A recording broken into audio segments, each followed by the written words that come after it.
afternoon, everybody. Good evening, wherever you are in the world. I hope that you're enjoying this, safely, soundly during this time. I'm here with Jenny Leigh. Yay! Hello. She's a dear friend of ours at Scenes. She's played on many live sessions and other recordings. We're glad to have her on and glad to feature her November 8th in our second ever ticketed live concert. We're really, really excited about that. She'll be featured alongside Texas Hill. Hi, Jenny. All right. Good afternoon, everybody. Good evening, wherever you are in the world. I hope that you're enjoying this, safely, soundly during this time. I'm here with Jenny Leigh. Yay! Hello.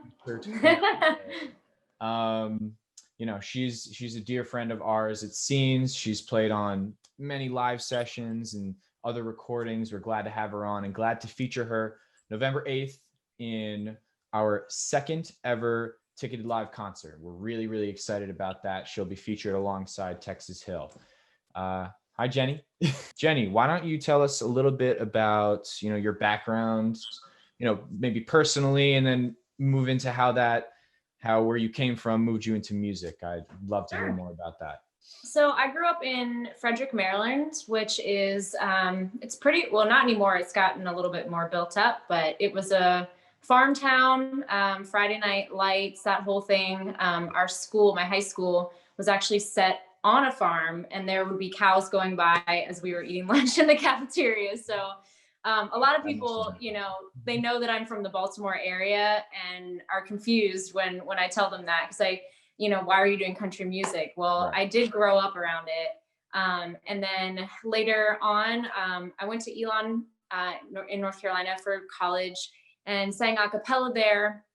And music's been something I've been doing since I was tiny.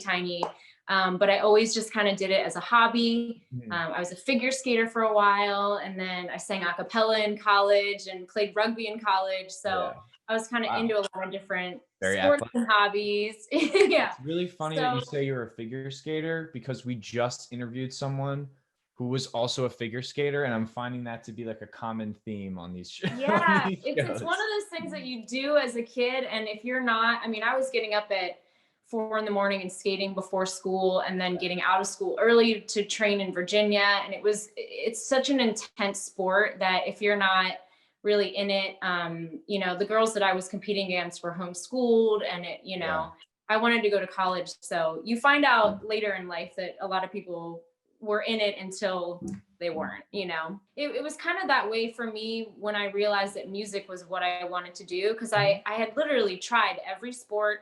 I'd had a million different jobs. I moved to Baltimore after college, and I worked at Under Armour in their marketing department and helped launch the women's brand. And, it was like, I had this great job, and it just wasn't for me. And I was trying to figure out what it was that was missing. And it was music. I noticed that when I was out of college and I wasn't singing with my a cappella friends or making music with people, that it didn't matter what I did, I just wasn't happy. So fast forward, I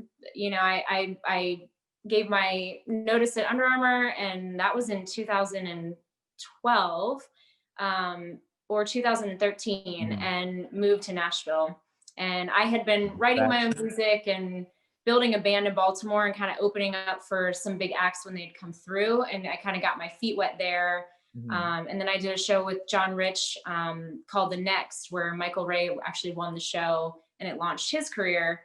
And John was the one that kind of helped me decide to move to Nashville and said that this is where I needed to be. And that was 7 years ago, October 1st. So it's been wild. Coming down to Nashville next week. Maybe that'll happen to me too. Maybe I'll never come back. Sorry, Mom. Yeah, it is a place. It's a magical place, and it does kind of swallow you once you get into the music scene, not so much the tourism and the Broadway scene, but once you get underneath some of those layers, it's an incredible place with talented people and creative people everywhere.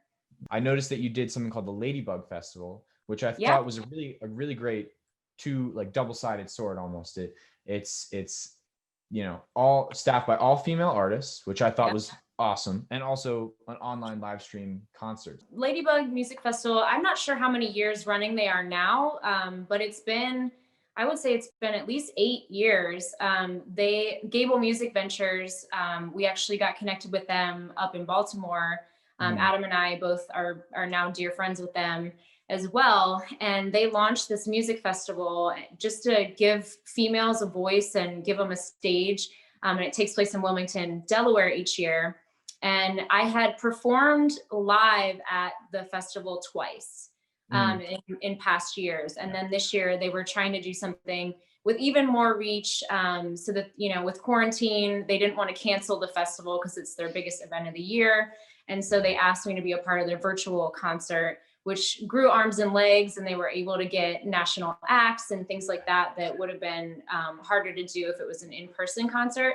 So this year was a little bit different, but it was an honor to be included, and there were so many great artists on the bill, and I'm sure will continue to be as the years come. Yeah, one person I saw in there that I was really intrigued to see, haven't heard of in a while, have a weird connection to seeing a long time ago, but like KT Tunstall, someone who like it, I know. when I was a kid, and this is gonna date me if anybody sees me in 30 years.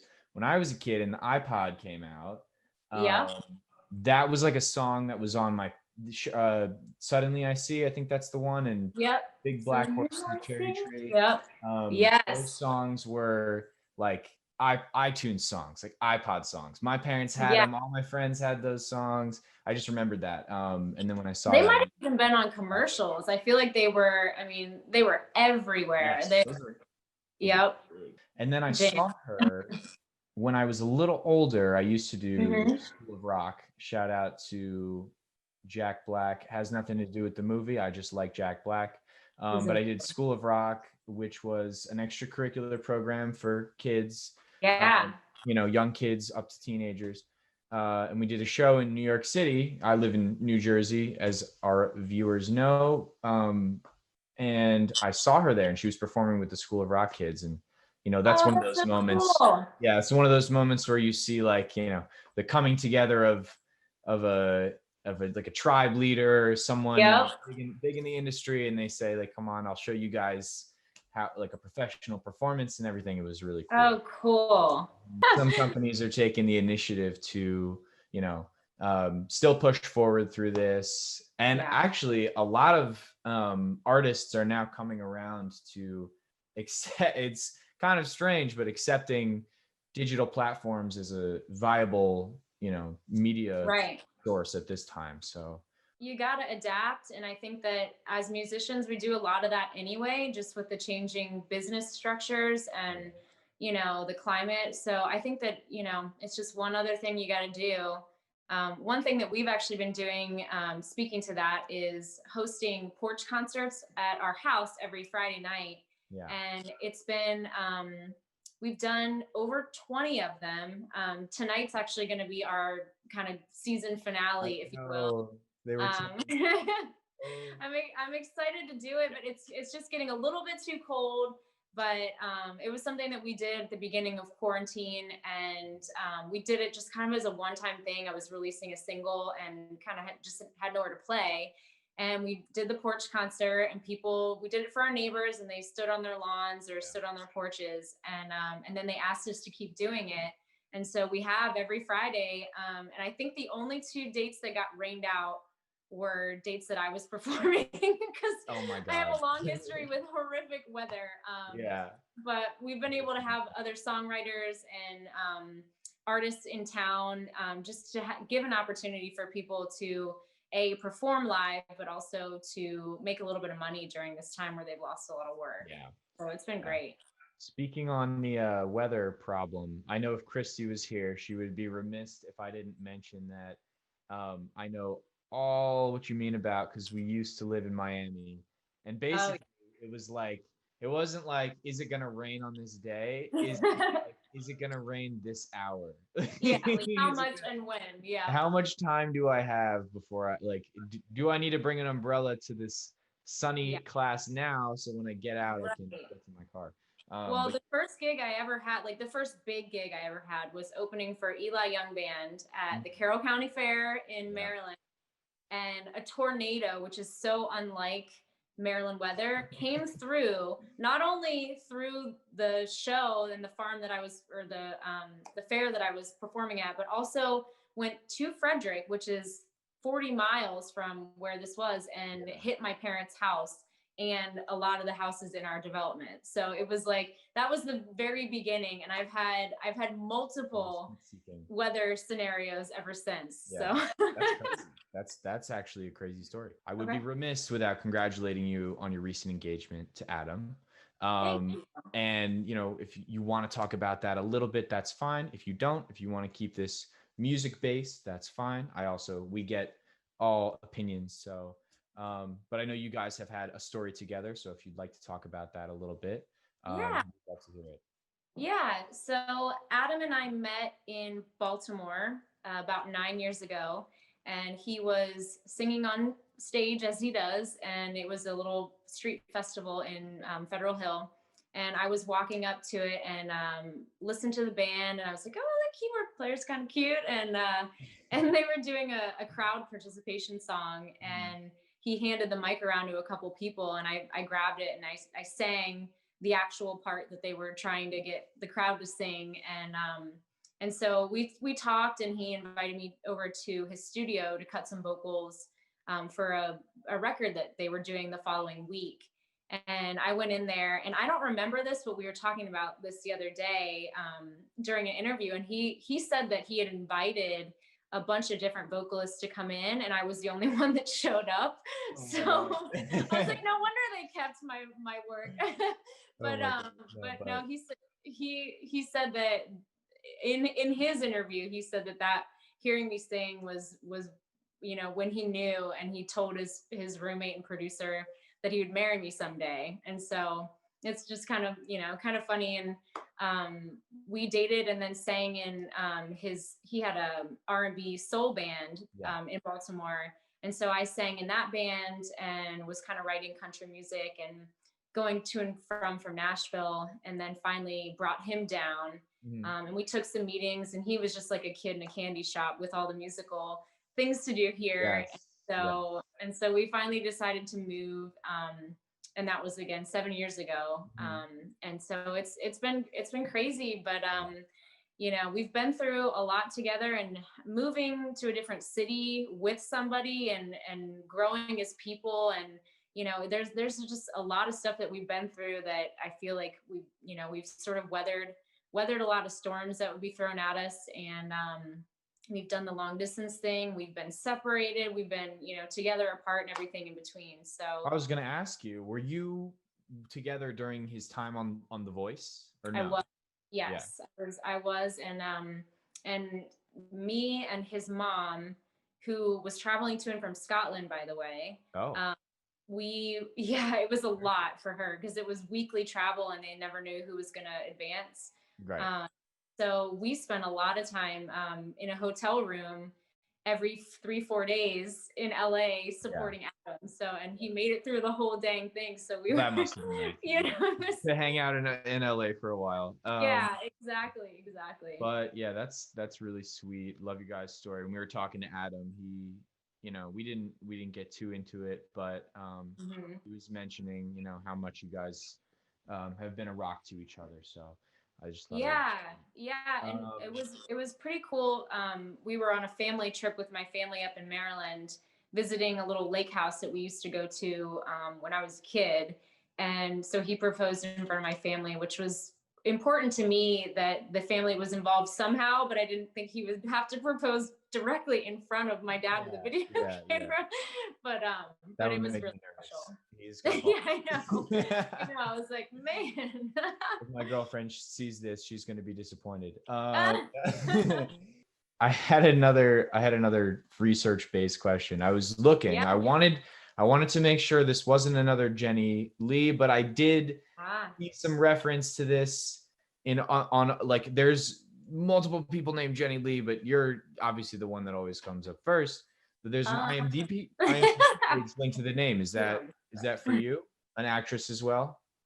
Yes, that is for me. So like you were saying about, kind of worlds colliding, Yeah. that's what Nashville has been for me, which has been a love of music, which is always first and foremost, and then also a love for acting, which I had done in the past, and I'd done some musical theater. But um, when I moved to Nashville, the show Nashville was in its second season, I believe. Mhm. And I was a huge fan, of course. And when I got down here, they have a lot of crowd involvement so that you can be an extra on the show. And they have a lot of concert scenes, and they always need people to participate and volunteer. So I went to be an extra, just to meet people and to see what it was all about. And I remember how I felt when I first got onto the set, and I watched Deacon and Raina walk in, and I was just blown away by not only by the professionalism, but how large scale the production was. Yeah. It was just absolutely mind boggling. And it was like nothing I'd ever seen before. And so Usually they only do those big scale. They film that in Nashville, right? So usually that they for the only most part, stuff yeah. in Los Angeles, but I mean, yeah. Yeah, the only experience I'd had was at Under Armour, being behind the scenes on all the photo shoots and Yeah. video shoots with our models. But this was music oriented, and I was already attached to the characters from being a fan of the show. Right. And then I started working on the show as a regular extra. And then when Hayden Panettiere was pregnant, they were getting a lot of different stand-ins and body doubles through her Mhm. different stage of pregnancies. And I auditioned for that, and I didn't get it. But when she wasn't pregnant, they had an opening again, and Yeah. so I applied, and they took me for that. And so I became her full-time body double and stand-in, for a couple of years, actually. And then I moved into Okay. doing stunts for her, which was amazing. Mhm. And she likes to do a lot of her own stunts, but it's much more expensive if she gets hurt than if Yeah, I yeah, yeah, yeah. get Bit of liability. hurt. But Yeah. yeah, So I started that's doing so that. cool. It I was uh a I cool think at experience. my current stage, I don't know, maybe I could do Keanu Reeves stunt double. Oh, Maybe I'm hell giving yeah. myself too much Yeah, credit. Or some definitely. people say I look like Tom Cruise's hairy cousin. Yep. Like I can see both of those. that has been an action-packed interview. We went from tornadoes to Yep. stunt women to everything in between. So that was I think we've learned so much about you, Jenny, and I know Well, that good. I'm gonna really, you know, really connect with you on this one. And thanks for entertaining our audience for Of this week. course. I just wanted to, give you the floor for a moment, kind of tell us about any projects that are coming up for you, and where we can find you. Yeah. So I luckily had recorded some stuff before quarantine hit. And so it's been a matter of getting all the, post production stuff ready for that, getting the mixing, mastering.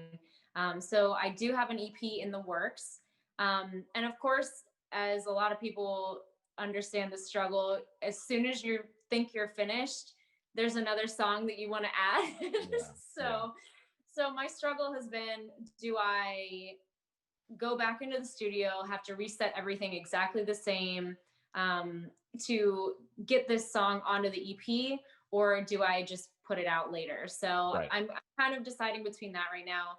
And also, funny story for as far as Texas Hill is concerned, there was a song that I had recorded for my EP Mhm. before they did, but it was a song that Adam wrote, and I loved it. And we kind of made it into a girl's perspective on it. I recorded it, put it on the EP, and then it ended up being on Texas Hill's EP. Oh wow, So they look at that. stole it. I'm just kidding. Just kidding. Give it But back to me. we ended up taking it off. And so now I was kind of like, well, I do have room for another song. So I'm trying to decide if I want to plug that new one in. But but yeah, so I either way, I will have new music coming out, and I think I'm going to launch it in the spring. And I may or may not launch one of them soon, because I've put out 2 songs from it already. So I Nice. might do a third and then release the full EP in the spring. you can find any music you can find on streaming services, iTunes, Spotify, Amazon, all that kind of stuff. And then as far as just connecting, my Facebook is at Jenny Leigh Official, and my Instagram is at Jenny Leigh Music, as well as my Twitter. So, and I do have a website, which is jennyleemusic.com/EPK, and that will kind of showcase some of the music and the acting stuff kind of in one place. Awesome. All right, Jenny. Well, y'all know where to find her now. This is a great interview. So happy to have you on. Thank you. All of you guys out there, here, I'll take my glasses off so ring light reflection in it. All you guys out there, do not forget to get your tickets to our show November 8th. Scenes is putting on a show, a live ticketed concert with Texas Hill featuring Jenny. So if you guys enjoyed this interview, come on out, come enjoy, grab a beer, grab a coffee, whatever you like. It's going to be a great night. November 8th, Sunday. Can't wait. All right. Bye, guys. Thank you so much.